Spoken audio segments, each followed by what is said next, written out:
Hi, Ziggy. So we're back and we're going to talk about prevent. And I know this topic is a bit of a difficult one to cover, and sometimes people don't really, or they find it hard to understand about prevent and channel and the government strategies. Would you agree?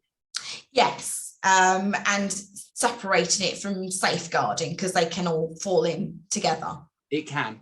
So in the online learning which people do, they do the prevent training, and in prevent training we're looking at radicalization, extreme views, looking at different ideologies, forcing your view upon others, changing and shaping the way people think, manipulation, female mutilation, forced marriages, slavery, modern slavery. That all falls under the prevent banner.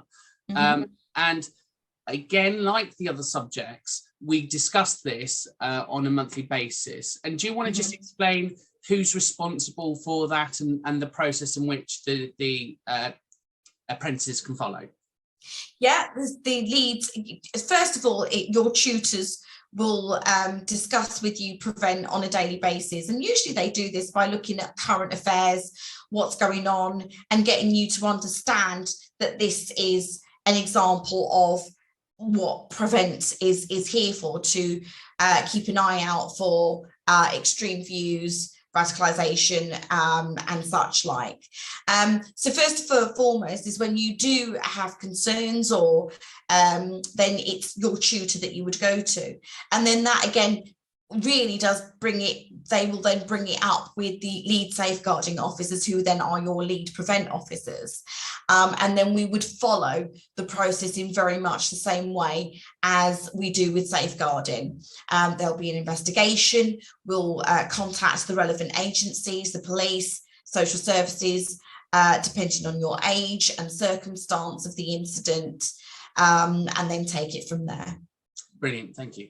And it's probably important to say as well, in the online platform, there is the prevent e-form. So again, if they wanted to, they could fill that in and that drops through. So there's lots of ways in which we can have those discussions. And I think it's quite easy to pick up some prevent stuff, because I know as a tutor, when I've delivered subjects, issues around equality, subjects that are quite current, can cause quite extreme views. Yes. And cause concern too. Absolutely. And I think sometimes what apprentices don't realise is that we're picking it up during training as well. So we deliberately bring in thought-provoking topics to challenge and test people, because we want it to be current, up to date, and we want to kind of introduce some of those British values into managing that.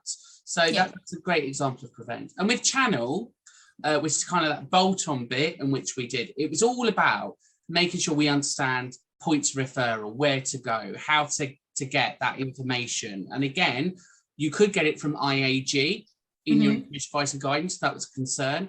You could get it from your safeguarding officers or your prevent officers. But equally, in the Canvas, we've got a page on there with points of referral, so they know who the organisations are and the right places to go.